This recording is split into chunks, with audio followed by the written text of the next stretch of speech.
Hey, what is going on, ladies and gentlemen? Today we're going to be covering the language of Overwatch. What we have here is a humongous, massive community of players, and a lot of us use words and terms that a lot of others don't understand. And even if you already do understand all of the terms, I will still try my best to entertain you as I try to awkwardly explain these terms to the best of my ability. And oh yeah, this topic was part of a suggestion on one of my oldest videos, and just as you can see here, if you do want a certain topic covered in the future, you can just drop a comment down below and I will consider it. And with that, let's jump right into it. First of all, they wanted me to explain the term snowballing, so let's start with that. Snowballing is a metaphor for when a team starts off with a push, and slow reinforcements from the enemy team allows them to build up ultimate charge and continue pushing with little resistance. It can be done on any map, and it's about rapidly capturing objectives and picking off enemies as they try to regroup and form some semblance of a defense. It's easier to understand if you visualize a snowball rolling down a hill. It doesn't take much to get it started, but once it gets going, it can be hard to stop as it grows bigger and bigger. The next basic term they wanted me to cover is carrying. I think a lot of people do have a little bit of misunderstanding about what carrying really is. When people think of carrying, a lot of the time they think about the DPS getting triple or quadruple kills. They think of smurfs and people with skill much higher than what their rank is. In reality, what I've just described could be lucky plays or high value ultimates. For instance, hitting Q on Reaper and getting a quad kill isn't a carry, since every game you should be getting those high value ultimates as Reaper. A carry is only when someone on the team is doing very poorly and someone else is able to help fulfill their role to secure the victory. And it isn't necessarily even one person who could be carrying, it could be the rest of the team picking up one person's slack. Another term that they wanted me to define is meta. Now, meta is a bit difficult to explain without giving examples, so let's begin. Heroes that are meta include Moira, Tracer, Genji, Soldier 76, Reinhardt, and D.Va, among other heroes.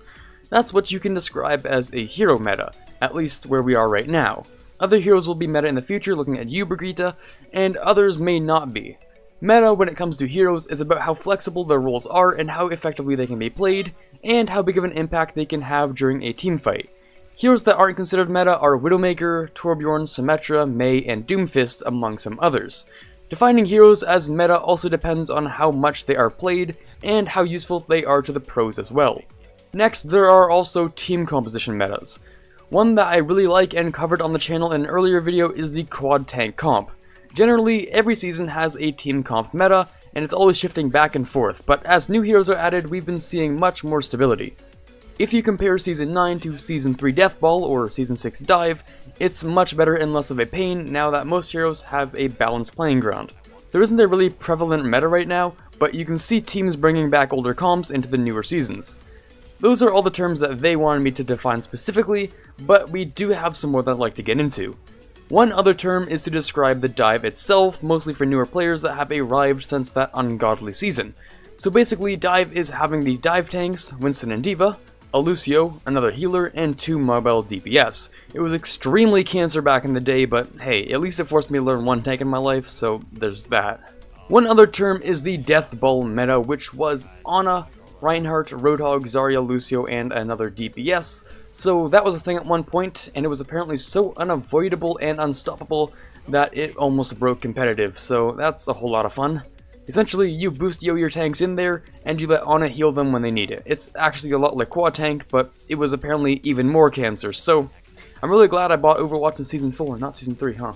Here are a lot more general terms that I often use, and I know a lot of people in my games generally use, so it might not be surprising for a lot of you, but for the newer players, this will hopefully help you figure out what's going on in your team chat. I know that if you're replacing gold fresh into competitive and you have some high level people on your team, it's pretty confusing, so let's begin. 2CP refers to 2 capture point or the assault map types like Hanamura and Temple of Anubis. Another thing I'll often say is something along the lines of they're 2CPing us, which means they're spawning and getting back onto the objective much faster than we are, which is most common on assault maps where the defending spawn is much closer to the second objective than the attacking spawn. The term boostio has changed around a lot. It used to mean when Lucio accidentally gets nano boosted, but I'll often use it in reference to asking our Lucio to speed boost us into the enemy team. The term choke is fairly simple. It refers to a spot where it's easier for the defending team to hold their ground, usually because the attacking team is forced to face the defenders to progress. The term dry push means to keep your ultimates, so don't use ultimates and wait for the whole team to have theirs charged for the next push in order to unleash them all at once. To feed the enemy team means to throw yourself into them, which feeds them ultimate charge. Another term is using nano in front of an ultimate name to let your team know that you can pull off a more powerful ultimate or that the enemy team is using it. Some examples include Nano Visor and Nano Bleed. Strangely, I don't see this one being used too often for the other ultimates. I guess Nano Shatter just doesn't roll off the tongue as well, does it? If you're overextending, you are pushing way too far away from the payload or the objective, and you should get back before someone backcaps it, which means that someone is capturing the objective because you're just not paying attention. Poking means to get extra damage charge by dealing small amounts of damage before a fight.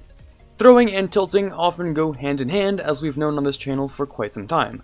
If you throw, you've either just done something really stupid, like getting killed during your ultimate, or you're just not doing your job, so people think you're intentionally being a bad player, which often results in a lot of tilting, which is when the game's going badly and you start blaming your teammates and playing even worse than you already were. Trickling is when your team is marching towards their deaths one after another, trying to contest the objective instead of grouping up. It's especially infuriating, so you've probably already heard someone use it by now. And finally, one of my favorites is a newer one called C9. There's a bit of history behind this one involving a professional team that all stepped off the objective at the same time and lost the round. You can use this one pretty leniently, especially after you capture all points on your first round. Even if the enemy team didn't C9, it still helps to tilt them, so it feels pretty damn good, if not make you look a little bit like a donkey. Well, that's it for today, ladies and gentlemen. Remember to roll in those submissions for competitive coaching. The details are up on screen, and you have a chance to be featured in an upcoming video. Of course, drop a like if you found today's video to be really helpful, and if you want to be notified of the next one, be sure to subscribe and hit the bell icon to be notified of the next upload. This is Cutter signing off, and as always, have a fantastic day.